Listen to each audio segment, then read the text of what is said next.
I'm Scott Sagan, professor of political science and senior fellow at the Center for International Security and Cooperation at Stanford University.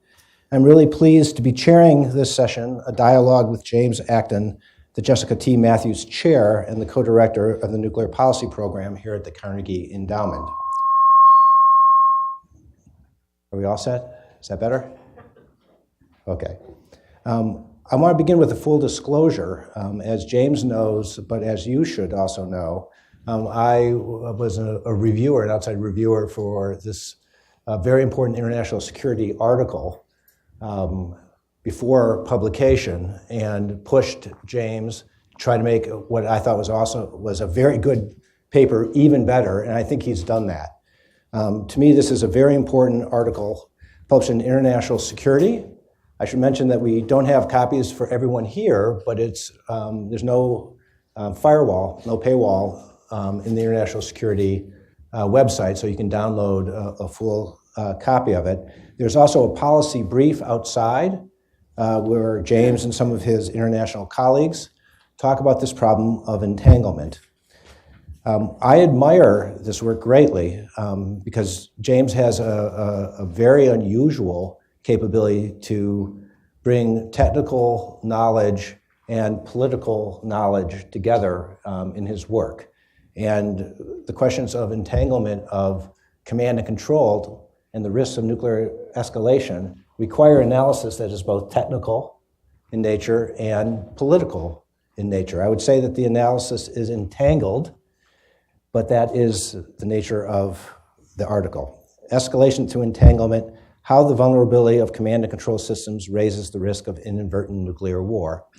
I'm going to give James 10 minutes to outline the central arguments, and then he and I are going to be in dialogue about some of the theoretical, conceptual frameworks, one or two technical issues, and then we're going to be focusing at the end on ideas, some of which are in the paper and some of which have been developed subsequently, about what can be done to reduce or at least mitigate some of the risks that he identifies in this piece, and then I'll be opening it up for Q&A.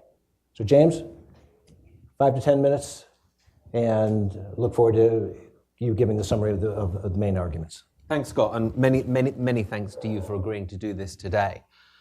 The paper discusses this idea of entanglement, and incidentally, that's not my term. Credit goes to the late, great John Steinbrunner for inventing that terminology.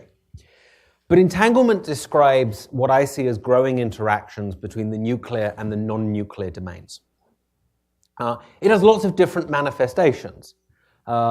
Delivery systems that can have both nuclear and non-nuclear warheads. Nuclear and non-nuclear forces that are co-located. But the two specific forms of entanglement that I zoom into in this paper are firstly the dual-use nature of command and control, many command and control capabilities. Early warning satellites, for instance, that are designed both to detect an incoming nuclear attack, but also to trigger ballistic missile defenses against non-nuclear ballistic missiles. And the growing vulnerability of these dual-use capabilities to non-nuclear weapons. Now, entanglement, this form of entanglement is on the rise. 20, 30 years ago, we didn't worry about cyber weapons. Now that we have increasingly digitized command and control, we really do have to worry about cyber weapons. The US command and control system has always had dual-use components, but it's becoming increasingly reliant on those dual-use components. And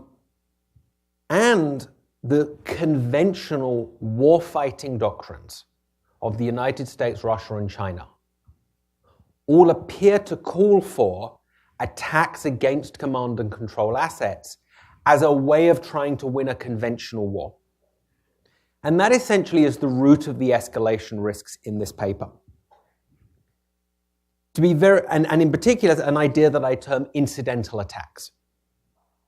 So an incidental attack is when one state attacks another state's dual-use command and control system, potentially purely for the purpose of winning that conventional war, or at least not losing that conventional war. But in the process degrades its opponent's nuclear command and control system. So to give you a very concrete example, imagine NATO and Russia are fighting a conventional conflict in Europe. Imagine NATO's regional ballistic missile defenses are proving effective at blunting Russian non-nuclear ballistic missiles. We have indications from the Russians that in that circumstance they might try to shoot our nuclear early warning satellites out of the sky. Potentially exclusively because of the role of those early warning satellites in triggering our non-nuclear ballistic missile defenses. But by taking out our early warning satellites, they've had the incidental effect of degrading our nuclear early warning system,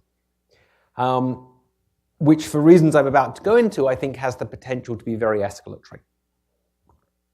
What I want to emphasize about these incidental attacks is kind of two things that I think people haven't paid existing attention to. Firstly, a number of authors, and here I highlight, I think, the brilliant, in particular, Caitlin Talmadge's brilliant article in IS about US-China conflict and the vulnerability of command and control. And as Caitlin really focuses on command and control assets in the theater of operations. What I want to highlight is many of these command and control assets that might be attacked in a conflict are space-based or very distant from theaters of operations such as land-based radar. And even more importantly, it's not just US attacks on Russia and China that could prove escalatory. It's Chinese and Russian attacks on the US as well that could prove escalatory. There's three escalation mechanisms that I paint in the paper, which let me just explain them very briefly now. And let's go back to this US-Russia scenario and Russia attacking our US early warning satellites. Even if Russia is purely motivated by trying to win that conventional war, or at least not lose that conventional war, I think there's a risk that we interpret attacks against early warning satellites as the prelude to nuclear use. If Russia was considering nuclear attacks against the US homeland, Russian strategists say if we were to do limited attacks, maybe they get shot down by the US ballistic missile defense shield. And this is optimistic, but I think it's what the Russians worry about. And if it is what the Russians worry about, then they might very well proceed limited attacks against the homeland by taking out early warning. So one possibility is what I term misinterpreted warning. We interpret what they're doing as the prelude to nuclear use. Second form of escalation is something that I call the damage limitation window. As the recent nuclear posture review illustrated, the US nuclear strategy involves something called damage limitation. In the event of a nuclear war, trying to reduce the damage that we would suffer in a nuclear war. I don't think this is a new policy, by the way. I think it's always been part of US nuclear strategy. I think the framers of this posture review chose to highlight it. I don't think we'd be successful doing that against Russia or China, but it's part of our strategy. And we would require exceptionally sophisticated exceptionally sophisticated command and control capabilities to spot mobile missiles, to trigger ballistic missile defenses. So even if misinterpreted warning didn't arise, even if we didn't think that Russia attacks on command and control were the prelude to nuclear use, we might still worry that if the war turned nuclear at some point, our command and control architecture will be so degraded by that point that we would be unable to have any prospect of damage limitation. I think that could be deeply concerning to decision makers in Washington. And I think that could, in both cases, that could lead to escalation. The nuclear posture review actually threatens nuclear use in those scenarios. Very explicitly, the US nuclear posture review says that in the event that command and control assets associated with nuclear forces are attacked, the US would consider the use of nuclear weapons in that scenario. So if you take the posture review literally, and I think it was meant literally by the people who wrote it, we might use nuclear weapons in the event of those scenarios. I think that's fairly unlikely, but not impossible. I think we might resort to nuclear threats in that scenario. I think we might say if you continue attacking command and control, then we would use nuclear use. If they interpreted our threat as a bluff, we then might be in the position of having to use nuclear weapons to live up to the threat. Or I think we might take very escalatory actions to preserve the command and control system. Imagine at the beginning of the war, in an effort to keep that war limited, we said we're not going to do deep strikes into Russia or China. And imagine that anti-satellite weapons deep within Russia and China started to take out US satellites. I think that would be a strong incentive to break the limit that we had initially imposed and conduct deep non-nuclear strikes into Russia and China. I think those could be very escalatory. There's also a third escalation mechanism in the paper, which I'll just very briefly flag now, which is the more traditional problem of crisis instability that many other authors have written about, which is where a state becomes concerned that its nuclear forces are deeply vulnerable. I think this form of entanglement could increase that problem, but that's less new, so I'm not going to focus on that today.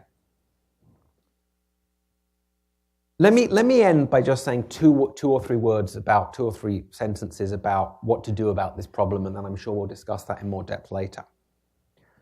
I absolutely think there is stuff that could be done cooperatively, and I in no way want to downplay the value of cooperative risk mitigation between the US and Russia and the US and China. I think there are very interesting ideas about no cyber attacks against nuclear command and control that are well worth exploring. I also think US-Russian and US-Chinese politics right now don't permit that kind of serious intergovernmental discussions, let alone agreement. So my pessimism in the paper about cooperative measures, and it is pessimistic, is not because I don't think they're worthwhile, but because I don't see them as viable in the short term. I think the best we can do right now is unilateral measures. One of the intellectual inspirations for this piece is Barry Posen's book, Inadvertent Escalation, I think from 1991. And Posen made a suggestion at the end of that book that, I fully acknowledge I'm basically repackaging what he said.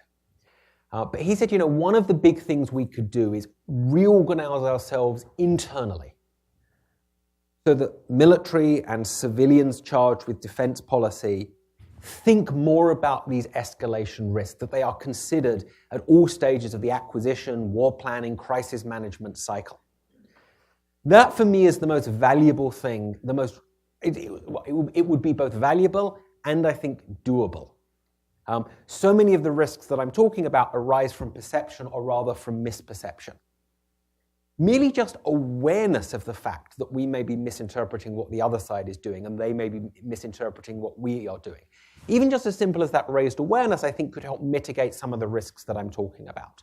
So it's not necessarily easy to do, but for me, the most plausible path to risk mitigation here is by creating constituencies within both the civilian and the military parts of the Pentagon so that they are more aware of these risks and they factor them in to acquisition, war planning, crisis management, arms control planning, all of the different areas to which this would be relevant.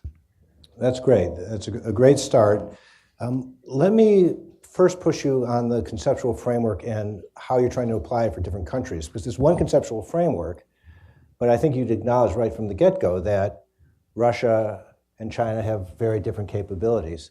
So could you help us, examples you were given were Russia-focused, in which I think the case is the strongest, that there are concerns about damage limitation and more explicit vulnerabilities on the Russian side and capabilities against us. Can you apply it to China very, very briefly? So you do that in a little less detail in the paper, but to which degree do you worry about misinterpreted warnings, damage limitation windows, or crisis stability concerns with respect to China, given, for example, they have no, I think, plausible case to be made that they could limit damage in any way through their escalation decisions? So I think that's exactly right. So in the case of Russia, to the extent we understand Russian nuclear doctrine, Russian planners appear to prepare for attempting damage limitation against the US. If Russia, Russia might, if Russia might attack early warning satellites, it might attack communication satellites, try to win the conventional war, we might interpret that as preparations for a large-scale Russian strike. There's no chance of us of imposing that kind of misinterpretation, or perhaps correct interpretation, vis-a-vis China. Right.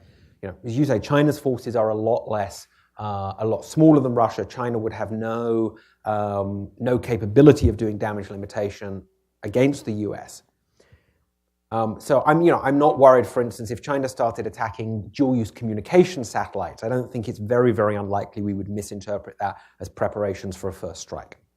But this kind of different forms of misinterpretation can still arise. Okay, well, what's the example in China? So, for example, I would assert whether or not China's no first use doctrine is real or true, there is significant concern in the Pentagon that it's not true. That in a conflict, China would use nuclear weapons in a limited way. Agree or disagree with the Pentagon's analysis, I think if you read the Nuclear Posture Review, they pretty strongly hint in there they don't believe Chinese no first use. So in that case, we might still worry that if China were losing a conventional conflict, if our ballistic, exactly the same scenario with Russia, if our ballistic missile defenses were blunting Chinese non-nuclear missiles, and China started attacking the Sibers constellation, and there is the early warning system, and there is very, very clear evidence this is considered within China. It's one of, I think, the strongest evidentiary point about Chinese or Russian doctrine, is that China really thinks about these attacks against early warning assets. We might interpret those, again, as preparations for limited nuclear strikes, either against targets in the region or potentially, but less likely, against the homeland. In both cases, I think that would be extremely escalatory. I think we would be intensely worried about that, even if China doesn't have the ability to disarm the US. No one wants to be on the receiving end of a nuclear strike, even if you retain your nuclear forces in that strike. Okay. So let me push you on this question of if there is a conventional or a non-kinetic or a kinetic conventional attack on a command and control asset. You outline worries that the United States, either because of the Nuclear Posture Review or because of statements in a crisis saying don't do that or don't do that again or else we might use nuclear weapons, might feel compelled through mechanisms that I've called the commitment trap in the past to go forward and potentially use a nuclear weapon, not because they planned in the sense of intent, but because they were caught making a deterrent threat and felt that they had to follow through lest credibility be doubted in other kinds of scenarios. Help us assess how seriously you take that. Because on the one hand, I've worried about that. That's caused crises in the past. On the other hand, this president seems to be able to wiggle out of commitments all the time. Mm-hmm. So I hate to put a silver lining on some of the back and forth statements that President Trump has made, but it is stunning that he seems to be less compelled to follow through on threats that he's made than other presidents. Thoughts or? Sure. Well, Scott, 2 points. I mean, firstly, it's not just a commitment trap, the escalation that could go on here. Yeah. I mean, partly I think a lot of what worries me is robust conventional operations to protect command and control assets that raises the level of violence and drives us closer to the nuclear threshold. So the escalation mechanisms don't just revolve around a commitment trap here. In terms of Trump specifically, I'm not going to try and play amateur psychologist with the president. I have no idea in a crisis whether or not he would feel obliged to uphold U.S. declaratory policy. All I would say is this is not just about Trump. I mean, that's fair. I think the mechanism, the Nuclear Posture Review creates a kind of threshold in Schelling terms now that future administrations may choose to keep that language in place. And so, it's not just about Trump, it's about how future presidents are likely to behave in this scenario. As I say, I worry more about us making a threat in a crisis. If you continue to attack these satellites, then we will use nuclear weapons. That threat being interpreted as a bluff and us feeling committed to live up to that threat.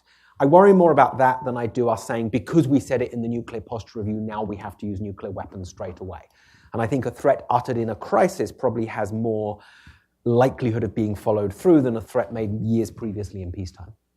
But if it's not just about the president, you could also imagine DOD officials, because of it is our posture, therefore we have to follow through, and it would shape plans, it would shape briefings, it would shape options presented.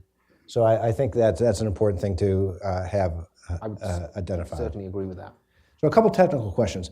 One, you have a very interesting section in which you talk about cyber attacks against command and control, in particular against warning or communications, citing the 2007 reported Israeli use of cyber operations against the Syrians just prior to or during the attack against the reactor in the Syrian desert.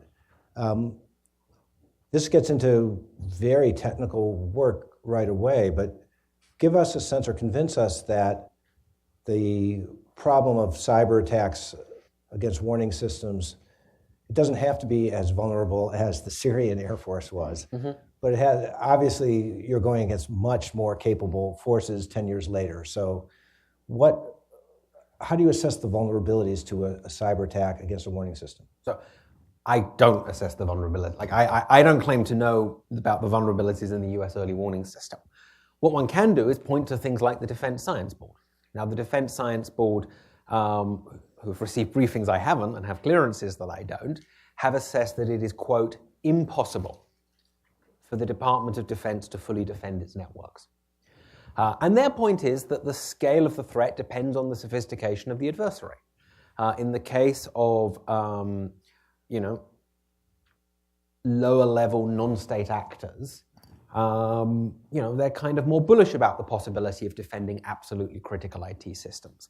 In the case of highly sophisticated, very competent state-based actors, they're not massively confident about the possibility of defending IT systems. The other thing that I will point out here is, I think, and this is somewhat speculative, it's kind of hard to prove, but my guess is that the dual useness of a number of, this is not something I say in the paper because I can't prove it, but if you kind of say it verbally then, and it's not on paper, then you can get away with it. But it is being recorded though, so. I was joking.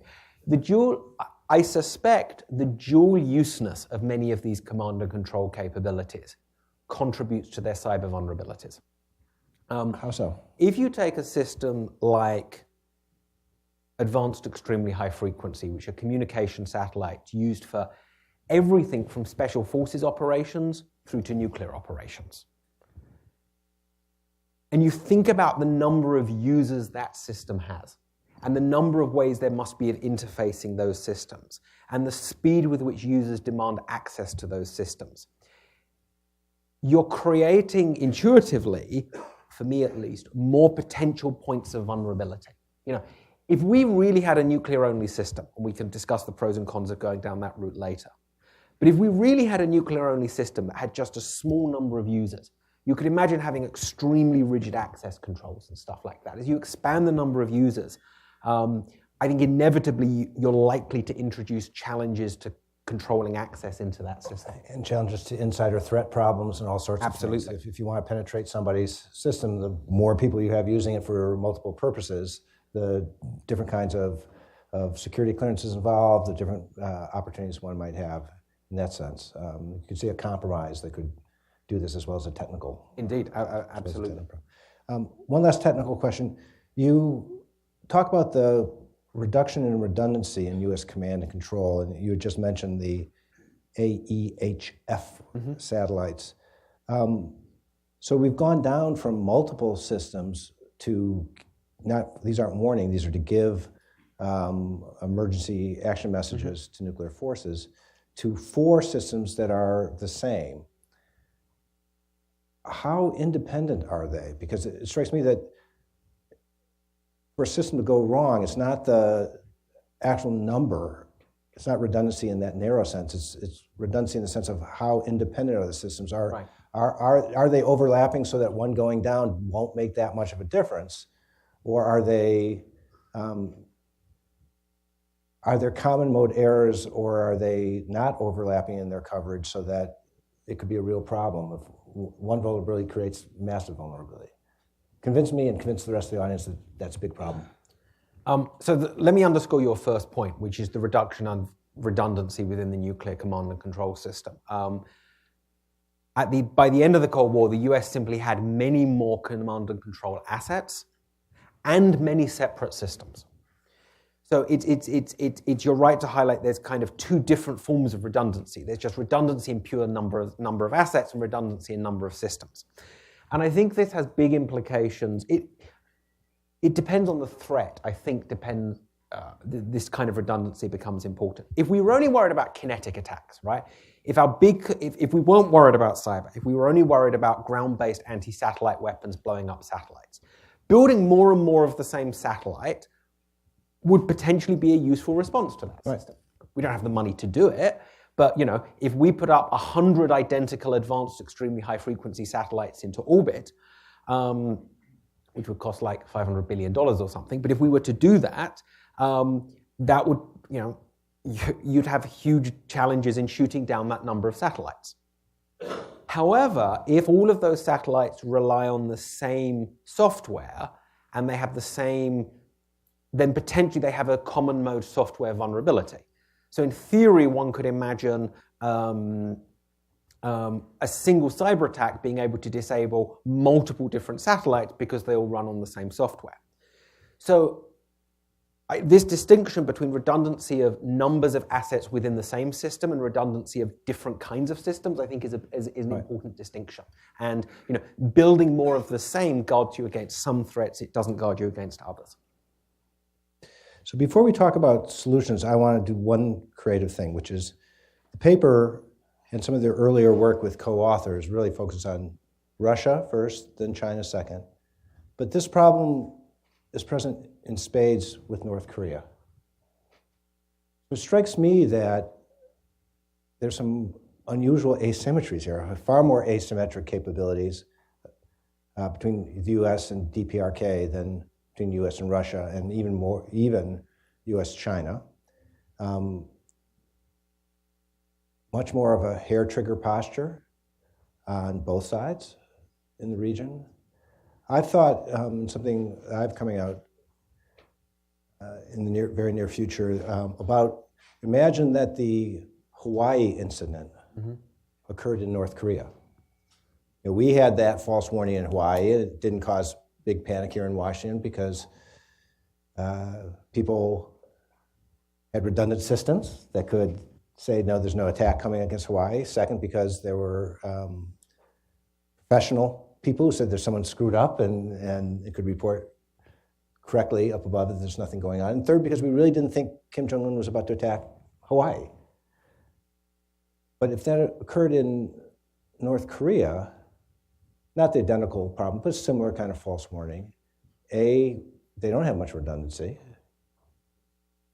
B, instead of professionalism, they have yes men or cover-up men who would not want to report on what they don't want to report a screw-up because they might get killed, not fired for doing it.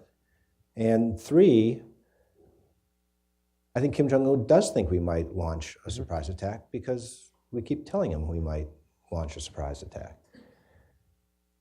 What I haven't seen done, and I don't know if you want to outline it on the spot, I'd love to hear you about how do these ideas about a potential command and control in a conventional military operation could lead Kim Jong-un to think that we're about to execute a damage limitation nuclear attack. And how should we think about whether this is magnified even more in that particular context? Well, I don't claim to have massive expertise on this. So what I'll just do is quote my friend and colleague Jeffrey Lewis's book on this issue. Some of you may have seen he published a book recently, The 2020 Commission. And as you were talking, I realized that part of his way, his fictional scenario that generates a war between the US and North Korea involves North Korean command and control. Absolutely. So, I will just... a false warning of an attack. I will crediting Jeffrey, but I will just point blank just steal his scenario here. Jeffrey's belief, and this is all footnoted in the book, is that North Korea's cell phone network, and yes, there is a cell phone network in North Korea, is used for everyday communications between North Koreans with cell phones, which I think is about 3 million users, conventional military operations, and nuclear military operations. So it's an entangled, if that's true, and if that's really the only nuclear system that North Korea has, well, If that's true, it's an entangled system. If it's really the only communication system North Korea has for sending nuclear execution orders, that's a really entangled system. And what happens is there's a conventional attack from South Korea. Sorry, there's kind of spoilers here, but I think you know how the novel ends. There's a very limited conventional attack from South Korea against North Korea. As always happens when there's a big incident, the cell phone network gets overwhelmed because people are starting to phone one another. And, are you okay? But because there's a shared cell phone network for conventional operations, nuclear operations, and everyday phone calls, the overwhelming of the everyday phone calls part of the network overwhelms the military part of the network. And all of a sudden, it looks to the North Korean leaders like there's been a cyber attack against their nuclear command and control system. So I've studied the US, Russia, Chinese examples in great depth. To the extent we know the Russian and Chinese command and control systems, and I should just preface it by saying there's big uncertainties there. I don't have massive knowledge of the North Korean system, but I suspect that governments wanting to do stuff cheaply create huge incentives to entangle your assets. And I suspect that is true in North Korea just as it's true in other places as well. Yeah, and they need to do things cheaply. So let's talk about the two main mitigation actions. You talked a bit in your brief outline about questions about declaratory policy, this idea of having risk reduction teams. I think you're uncharacteristically modest for a Washington think tank guy to say that you built all this up on Posen. I think you go way beyond Posen, so I want to compliment you on that. But how would this risk reduction team work? You've got multiple people from different agencies trying to push their agency to cooperate with. To me, it's a great idea. I just have a hard time envisioning how it would work bureaucratically.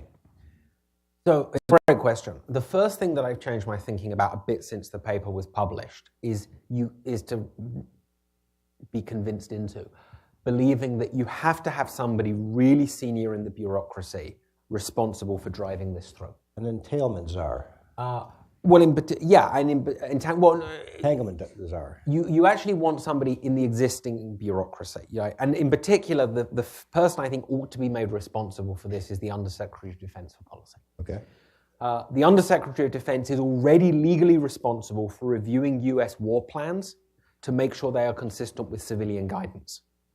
I believe that's actually the only legal responsibility the Undersecretary of Defense for Policy has. That's a very, very serious senior position. So the first thing that I would love to do is make the Undersecretary of Defense responsible for managing inadvertent escalation risks. Not just those related to entanglement, by the way, but all inadvertent escalation risks. Now, clearly somebody that senior is not going to spend much of their time on that, but you have somebody who's legally responsible for doing it and then can empower the people below him or her who are actually charged with doing that. So in terms of how these teams would work, I think you would want to have people with a whole group of expertise, intelligence experts who understand Chinese and Russian thinking, technical experts, strategists, military planners. So to give you one example, the US at the moment is in the process of just starting to recapitalize our nuclear command and control system. I worry we're just going to rebuild the same command and control system again, only with more sophisticated satellites. I would love people inside the bureaucracy to be able to review these plans, to identify problems associated with them, and to be able to alert senior decision makers and propose alternatives. It's up to those senior decision makers, the secretary, perhaps in some cases even the president, though presumably not on nuclear command and control systems. But it would be up to those senior decision makers to decide how they're going to weigh up escalation implications against traditional military considerations, cost, all the other factors they have to consider. But you've got to have that voice in the bureaucracy saying, hold on, guys, there's things you haven't considered here. In the case of war planning, I think that the way we conduct a this is hardly original, but the way we conduct a conventional war, I think has significantly can alter the likelihood of it going nuclear. In the process of while the people under the Undersecretary for Policy are reviewing war plans, to make sure they comport with civilian guidance, have them comment on the likelihood of escalation risks, have them propose ways that you could alter those war plans to reduce those escalation risks. So I don't necessarily view this as, the trick is not giving them a vague, amorphous thing, it's identifying all of the specific processes you care about. Arms control planning, war planning, crisis management, acquisitions, having them comment on all of the planning and preparations and documents that the bureaucracy is generating the whole time to kind of hardwire consideration of escalation risks into this enormous system. Very good, very good. The discussion of declaratory policy in the paper is brief, but focuses mostly on what we shouldn't do. Like we shouldn't have a nuclear posture review that says we might use nuclear weapons under these conditions, and you have some language that would soften or at least create more ambiguity in the threat, that could create more wiggle room and would also make it a little bit more believable than what's the current threat. But you don't go the full direction of a commitment, and I'm curious about why. It seems to me that while I have understood, even though I've disagreed over the years with people who argue in favor of the U.S. first use threat, myself favoring a no first use declaratory policy, you could get more people on board with a no first attack against certain kinds of command and control. That is, we understand that even in a conventional war, we are not going to attack certain satellites. Why couldn't you have a declaratory policy that could constrain leaders, first unilaterally, and then potentially having this turn into some kind of treaty mechanism? So one of the ideas that I do, and again, this is, I think Richard Danzig was the first person to propose this, at least I've seen publicly. One of the things that I do like the idea of exploring is an agreement for no cyber attacks against nuclear command and control. You could absolutely extend that to no attacks of any kind. No conventional kinetic attacks. The challenge, I think, is defining the scope of that commitment. And this is complicated because so many command and control assets are dual use. If we lived in a world in which nuclear command and control systems were completely separate from non-nuclear command and control systems, and incidentally, I actually don't think it's technically possible to live in that world, but put that aside. If it were technically possible to be in that world, I would absolutely support trying to get unilateral and cooperative commitments against non-nuclear attacks on nuclear command and control. It becomes a lot harder, though, if all of these are entangled assets that are used both for nuclear and non-nuclear operations. Right. I mean, you then get into cost trade-off, cost-benefit analysis about, this asset is only peripherally involved in nuclear command and control, but it has huge benefits for conventional warfight, and we've got to leave that one on the table. And the Russians and Chinese would be saying, yeah, but early warning satellites, your communication satellites, they're all massively dual use. My gut feeling here is that making a vague declaratory statement that we wouldn't do that would just merely, it wouldn't be credible without us defining what we meant by that. I think that has to be a cooperative process, right? I think we have to, the only way to make a system like this workable is if we all share definitions of what constitutes nuclear command and control, what are legitimate targets for attacks and what aren't. And I think we just have to discuss that cooperatively. So I'm kind of skeptical without those definitions of the value of doing it unilaterally. I massively support the idea of government discussions, intergovernmental discussions, to try and flesh out what those definitions might look like. Excellent. Well, I'd like to open this up to questions and comments from the audience. I would like you to be brief. If you could identify yourself and your affiliation, and again, be brief and add a question mark, like, isn't that right, at the end of your statement. Gentleman right here.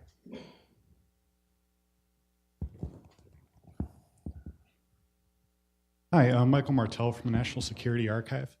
Kind of building off that last question, if there was such a commitment to not go after nuclear command and control, do you see any scenario where that would actually encourage entanglement from someone like China, Russia, or North Korea, who's at a conventional disadvantage, and would then see that as a mechanism by which they could extend their nuclear deterrence over their conventional forces? Yes, I'll give you a slightly longer answer, but yes is the short answer to that question. You could, I asked them to be brief. You could actually say more than one word, so. There is no, so one of the implications of entanglement is that it potentially deters attacks against dual-use assets. If you attack my dual-use asset, even if it's just for conventional warfighting purposes, all hell could break loose because you're attacking my nuclear command and control system. And that is an argument, I think, that you're starting to hear in the Pentagon against trying to disaggregate nuclear from non-nuclear command and control. My colleagues, Alexei Arbatov and his team in Russia, and Libin and Tongzhao in China, I edited a Carnegie report, it's actually out there that you can pick it up on the way out, called Entanglement, that we published last year. And what Libin and Tongzhao say is China did not deliberately entangle their nuclear and non-nuclear forces. Now that they are entangled, some Chinese strategists see advantages in keeping them entangled. So essentially what you're doing there is you are reducing the risk of an attack by increasing the consequences of an attack. Ultimately, it comes down to a matter of judgment about how much risk is there in the system. I won't disagree with the principle of the argument that some risk is good for deterrence. My overriding sense is the risk is too high at the moment. There is too much risk in the system. The escalation, the bad side of the escalation risk is out of sync with the good deterrence benefits you would get from that. I don't know how to prove that. That's just kind of at the end of the day what I've reached. And not least because I think a lot of policymakers aren't aware of the scale of the risk. Obviously, it's very easy for me to think that. It's very difficult for me to convince even my own government, let alone the Russian and Chinese governments, that that's true. I think this process would have to start with internal classified assessments by each of the three governments to ask themselves, what are the benefits and risks of entanglement? And I think, if in principle, I don't think there's any reason, I can see no argument against each of the governments independently of one another on a classified level assessing for their own self how the benefits and risks of entanglement compare to one another. And hopefully that internal process might start people thinking, the risks are a bit higher than we thought they might be here, maybe we need to do something about it. But that is obviously, as I say, I have enough trouble convincing my own government of this kind of thing. Convincing the Russian and Chinese governments is harder. Another question. Gentleman right up here. Hi, James. Eric Gomez from Cato. So one thing that you mentioned before that interests me a lot in my thinking over there is how the U.S. conducts conventional operations, especially in regard to China, things like air-sea battle, going after doing deep strikes against enabling forces. Do you think that changes in how the U.S. conceptualizes deterrence vis-a-vis China could reduce some of these risks? And namely, I'm thinking of if allies had their own effective kind of A2AD zones that they could establish, would that do things to sort of slow down the pace of conflict and reduce the necessity of those U.S. deep strikes? Or do you think that do you agree? or what's your assessment of that kind of thinking? Yeah, it's a great question, Eric. I haven't thought about that question in that particular way before. So let me give you a general answer and a more specific answer. My general answer is I absolutely believe that the way we conduct a conventional war has huge implications for the likelihood of its turning nuclear. And this is a very hard thing to say, but I will be blunt. We fight wars the way we do for the very noble cause of reducing casualties amongst US forces prosecuting that war. If doing that increases the likelihood of the war turning nuclear, then obviously the benefits of that kind of strategy could massively outweigh the costs. And I think we have to potentially plan to fight bloodier conventional wars that have less risk of escalating. And people, I think there's actually an interesting similarity here. I mean, my Georgetown and Dartmouth colleagues, Lieber and Press, interestingly, we disagree on a whole load of nuclear policy stuff. When it comes to the risks of escalation from a conventional war, 100% agree with that. Bridge Colby has written a lot about this as well. So, people with very different views about nuclear all can worry about the same risks of escalation out of a conventional war. That might involve things like deliberately preserving adversaries' command and control assets to make it clear that we're not going after their nuclear forces.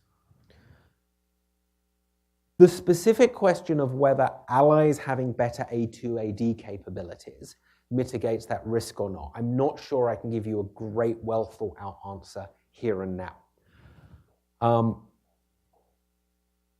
I think it's a very good idea from a general extended deterrence perspective for allies to have better conventional capabilities, because that leads us to lean less heavily on nuclear weapons. But that's a slightly different question from the one you asked. You always have this risk, of course, that from a Chinese or Russian perspective, I think they look upon the US and our allies as homogeneous entities.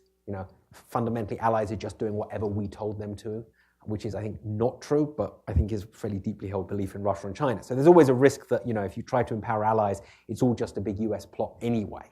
I'm going to have to think more about your specific question about whether allied capabilities reduce these escalation risks resulting from entanglement more. I don't have a great answer for you here and now. The one in the fourth row here? Yeah, that's you. Thank you so much for such a great presentation. My name is Valeria Lozova. I'm currently affiliated with CNS as a Fulbright visiting researcher. And my question is, you mentioned the thresholds, and generally deterrence theory points out that setting out clear red lines is helpful against variations in possible interpretations. And obviously now those lines are blurred in both Russian and US strategies. Concerning entanglement, is there any way to make them clearer?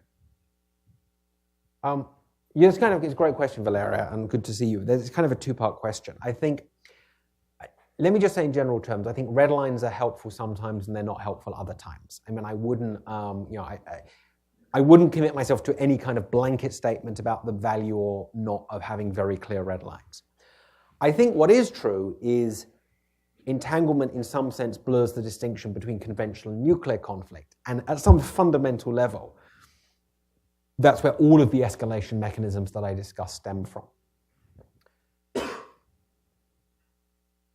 I think the Nuclear Posture Review tried to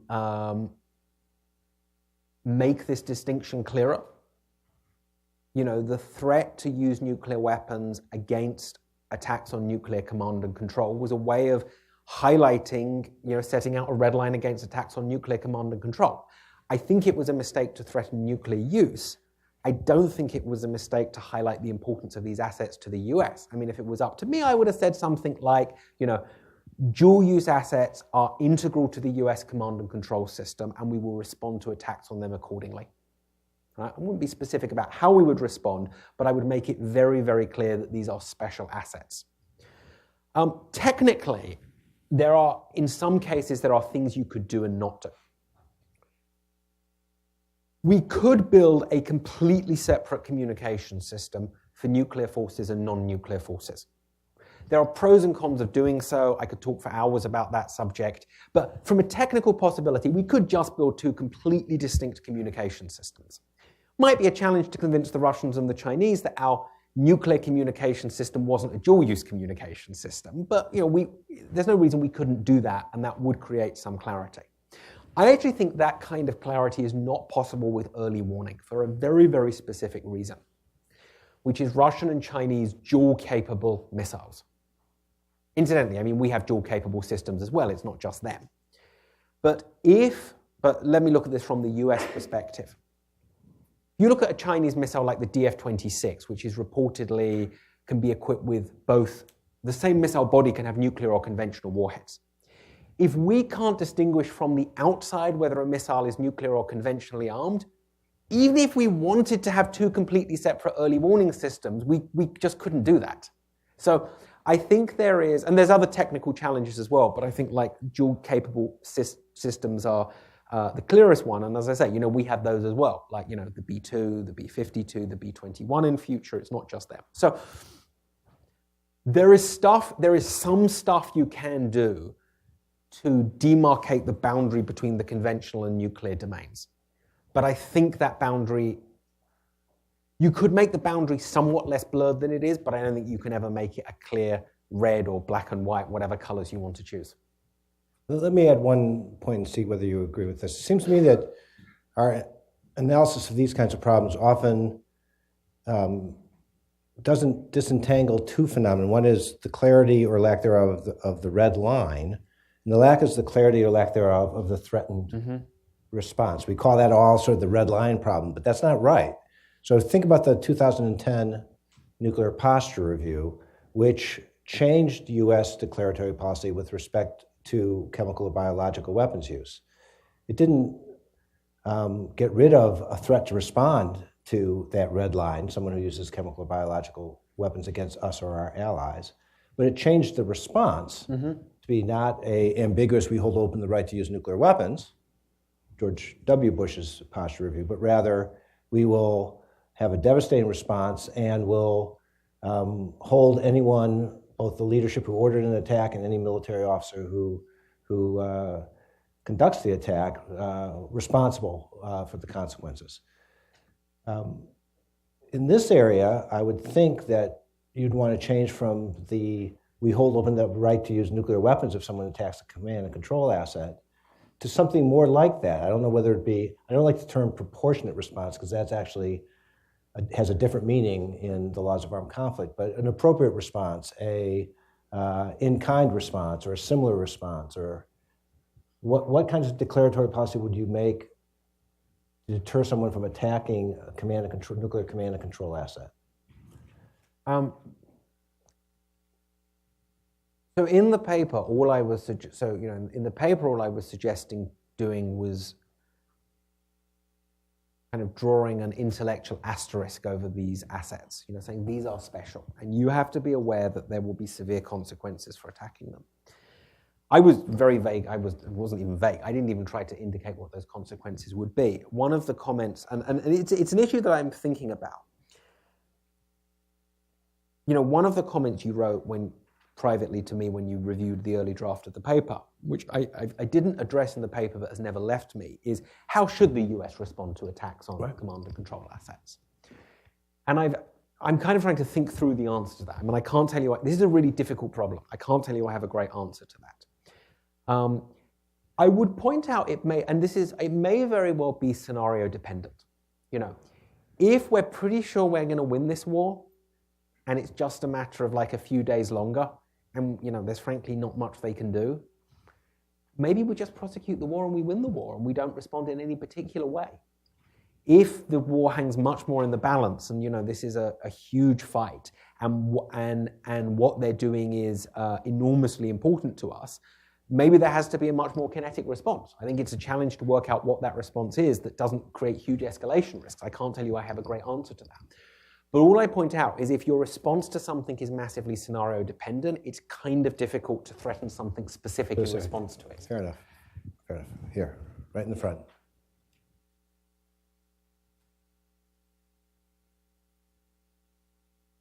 Thank you, Mr. Sagan.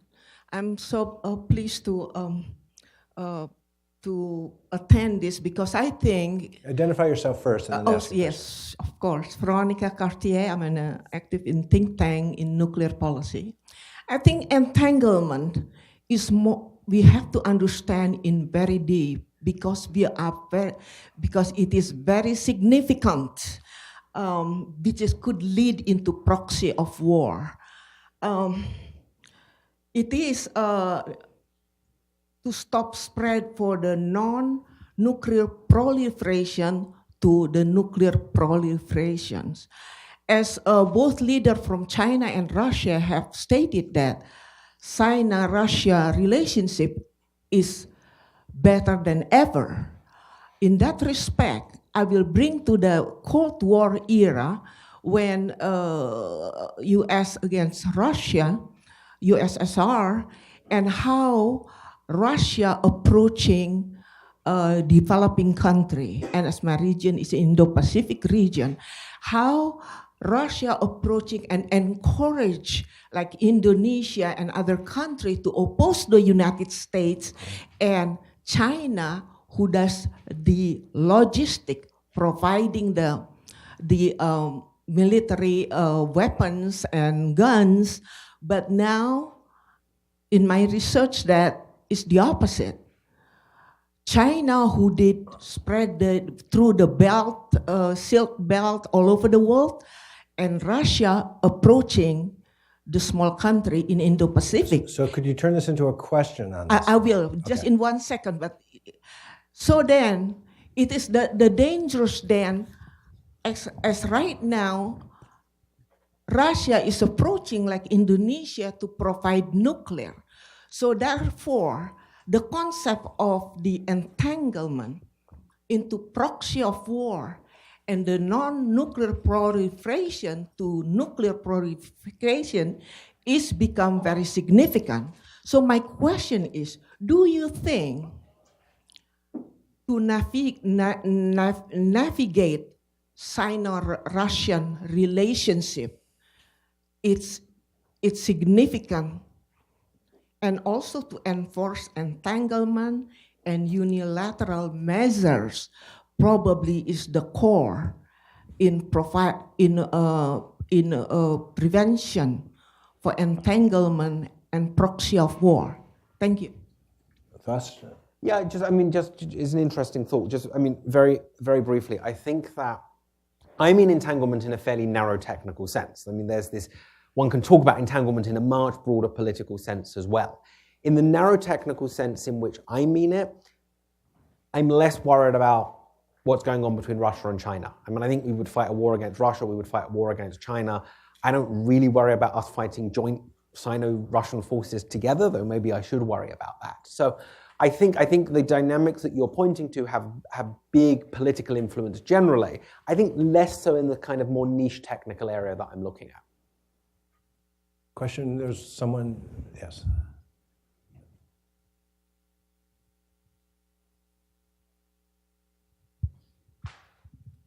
George Beebe, Center for the National Interest. James, I have a question about another area where lines are blurred, and that's in the cyber realm, the difference between a computer network attack and cyber espionage. And the difficulty, I think, that arises when you start talking about commitments not to engage in computer network attack against nuclear command and control is that it's difficult for a systems administrator to tell the difference in intention between an intrusion meant to collect information, to understand the system, espionage, and an intrusion that's meant to damage or disable or disrupt a computer network attack. How would you handle that ambiguity? So it's a great point. It's actually one that I address in the paper. Firstly, I think if we agreed, we would have to make this kind of arrangement workable, we would have to say no cyber interference with nuclear command and control, where interference includes espionage as well as attack. Like, I think trying to say we're allowed to do espionage, we're not allowed to do attacks is unworkable for exactly the reason you say. Incidentally, there are costs to this. Like, if we don't plan to attack Russia and China with nuclear weapons in a conflict, them being in our networks, seeing that we don't plan to attack them could actually be a benefit. So there are disadvantages to saying no espionage, but I think if you could have a workable arrangement that there was no cyber interference, let me rephrase that. The only workable arrangement would be saying no cyber interference at all with nuclear command and control, precisely because of what you say. There's something that I term in the paper double ambiguity, which is, again, this thing you're pointing to here, associated with cyber attacks associated with cyber interference against dual-use command and control assets. If I launch a kinetic attack against a dual-use command and control asset, that's ambiguous because of the dual-use nature of the thing I'm attacking. That form of ambiguity is still inherent with cyber interference with dual-use assets. But there's the other form of ambiguity as well that you say, which is the possibility that espionage is mistaken for being an attack. So cyber is kind of different from kinetic. It's not impossible to launch cyber attacks that never get noticed by the victim. So on the one hand, you could launch a huge cyber attack against your victim. Your victim mistakes it for a problem with their own system, and it's not escalatory at all. On the other hand, you could do minor cyber espionage with no intention of attacking your adversary. The adversary mistakes that as preparations for an attack, and kind of all hell breaks loose. So there are interesting and important differences between the cyber realm and the kinetic realm. And in a fast-moving conflict, the difficulty of distinguishing between espionage and attack, I think, is absolutely a critical difference between those two realms. I think it's a very, very important observation. Harry. Terry Taylor from the International Council for the Life Sciences. Thank you for your excellent remarks, both of you actually, for good questions as well as the points. I find it, I think one has to think about this issue from what you've said, that entanglement is something we have to live with. I don't think there's any technical or financial way we can get around that. So having accepted that, it seems I have a hard job thinking about the risks involved or mitigating the risks involved without making it dependent, as you said earlier, on a scenario or the context. So aren't we left with that situation? And whatever, I don't know if you see what prospects there are for bureaucratic rearrangements for decision making. I mean, if there's something specific you could say about that. Maybe this idea of Space Command, does that increase the risk that we have in front of us at the moment? Or not? Isolating that perhaps may make it more risky. I'm saying that off the top of my head. So I would help us think about, can we separate it from a specific context? Like, for example, a military confrontation in the South China Sea would be one example, and there are many others. Your thoughts would be welcome. Thank you. Great question. So firstly, I would take slight issue with your premise. I absolutely agree that entanglement is something we have to live with.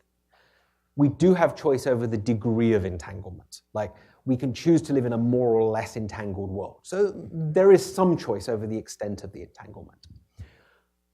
I'm not sure I want to I think I want the bureaucracy to consider this in a fairly context-dependent way. I mean, you know, the US, the DoD doesn't draw up generic war plans, apart from the one against zombies. But I think it was a joke war plan that emerged a few years ago. But, you know, there are... Heard it here first. The U.S. has a war plan against zombies, so... You know, there's war plans for China. There's war plans for Russia.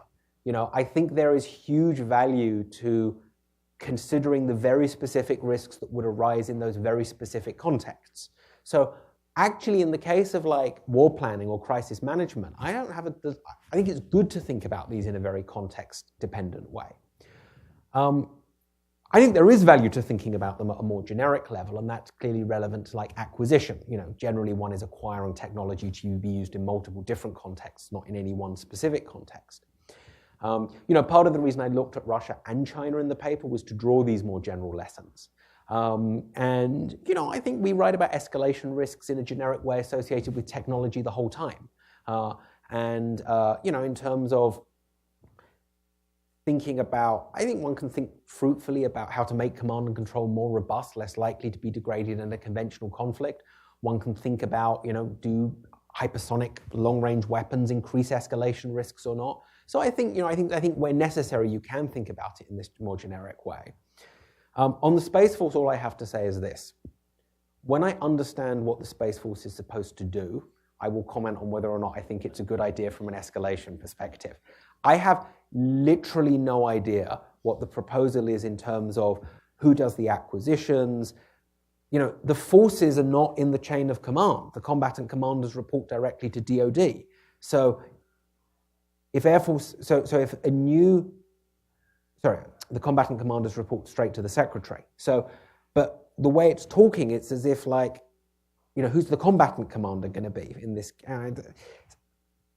I won't go into all the things that are not clear to me about this proposal, but when the proposal is clear, I'll feel qualified to comment on its implications for entanglement. There's a reason why it's not clear, but... Right. There's Nancy. Nancy Gallagher from the University of Maryland. You started off at the very beginning talking about, or crediting John Steinbrunner with the concept of entanglement.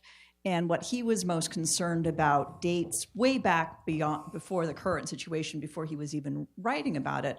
It was really, I would say, US thinking that we could use nuclear weapons to limited nuclear use to end a conventional war on favorable terms, right? So this is, I would see this as a variation of that same problem.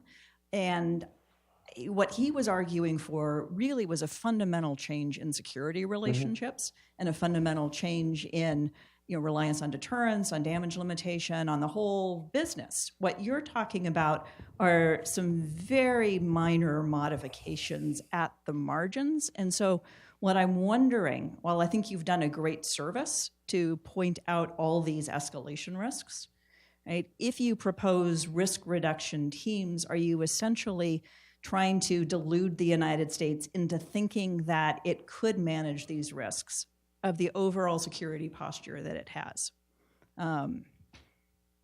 It's a great question. I mean,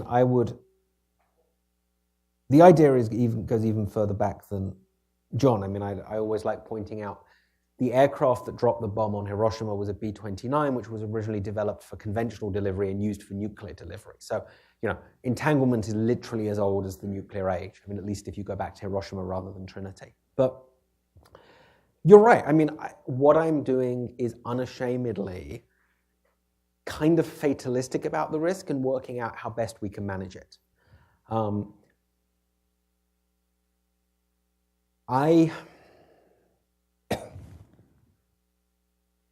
One of the very first things I did in the nuclear field was wrote with my boss, George Perkovich, this Adelphi paper about abolishing nuclear weapons. And that was kind of an attempt to think about this big geopolitical engineering exercise. What are the conditions, the requirements for creating a genuinely new security system that would allow us to do without nuclear weapons and all the terrible risks associated with them? As politics have got worse, and as the risks have kind of risen, my focus has changed to what can we do right now to mitigate those risks? Because that's where I feel I personally can make the most impact.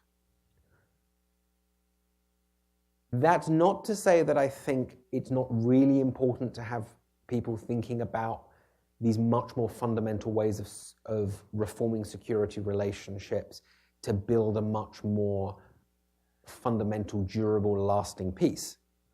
But it is to say that it is my assessment that, right now my energy can be used, even if it's just on the margins, most effectively kind of just trying to reduce this risk a little bit. So, I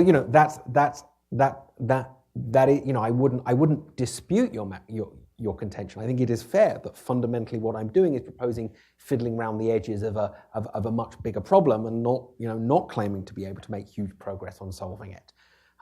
That's ultimately an assessment of basically how messed I think our international politics are right now. Go ahead, Nancy, yeah. What I was really asking.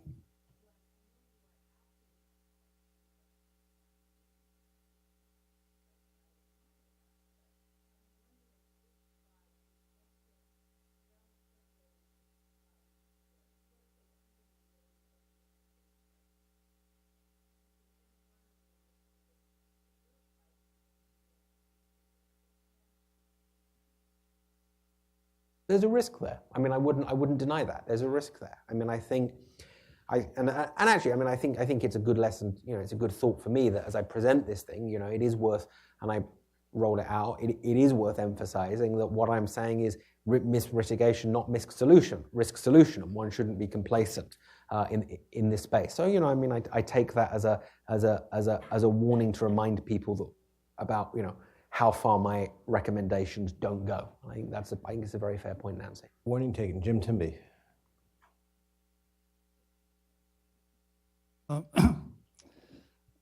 If I understood correctly... Jim, say for people who don't know you, I'm who sorry. you are and what you do. I'm Jim Timby at the Hoover Institution, formerly of the State Department. If I understood you correctly, in response to one of Scott's questions, you were discouraging on the idea of having a conversation with other countries about what these special assets are that we call nuclear command and control. And I would have thought that having said in the posture review that we will consider a nuclear initiation if there's an attack on these special assets, then there would be value in talking with other countries about what it is they should avoid attacking with non-nuclear means without raising the prospect of our considering a nuclear response. Can you say a little bit more about, I mean, the first answer was in the context of, things are all very technically complicated and therefore, but having made this statement in the posture review, which was not done on your advice, but it's out there, doesn't that color the value of having these conversations with other countries? I must have expressed myself very badly then. I am strongly in favor of discussions with the Russians and discussions with the Chinese to better understand what each of us considers our nuclear command and control system to be. Hopefully with the eventual goal of being able to agree for no non-nuclear attacks against nuclear command and control. I am 100% supportive of those conversations. What I was not supportive of would be the US making a unilateral commitment not to attack another state's nuclear command and control. Precisely because unless you have those discussions, no one knows what you mean by nuclear command and control. So I'm very supportive of those discussions in order to try to get consensus, some kind of mutual, not even consensus, some kind of mutual understanding about what we consider to be nuclear command and control and what isn't. And that's a really difficult subject because it's all dual use. So I must have explained myself very badly before. Time for one last question here in the front. Thank you. My name is Mitsuo Nakai, Reagan Foundation. Regarding North Korean nuclear crisis, how long does it take for them to nuke? They say they nuke, but I don't know how long that's gonna. I think it's gonna take a long time. Sorry, to develop nuclear weapons or to use nuclear weapons? To denuclearize. And what do they mean when they say denuclearize the Korean Peninsula? I mean, technically speaking, I would say 10 to 15 years. I mean, if North Korea was actually serious about giving up their nuclear weapons, and if it was just pure North Korean giving up its nuclear weapons for nothing in return, and that's not what the North Koreans are asking for. But to really give everything up, to dismantle it all, to ship all the material out the country, for us to verify it all and convince ourselves... To have inspections of every suspect site? If we did that in 10 to 15 years, I would consider that pretty impressive. It's not happening in the president's first term. I think we should call this to a close. I just wanted to respond briefly to the thought that Nancy and James were just saying about the relationship between long-term aspirations and short-term fixes. One thing I admire about your work is that you have done both. And as you noted, the work on what it would mean to live in a disarmed world was important. And I fully think it's appropriate then to turn to some other issues. T.S. Eliot, the British poet, once wrote that people try to avoid the darkness outside and within by dreaming up systems so perfect that no one will need to be good. And it's one thing to dream up these systems, and it's important to do that, but it's also important to remind people how you have to be good and try to think about some mechanisms, both political and technical, that could help us do that. So thank you. Thank you. I really appreciate you doing that.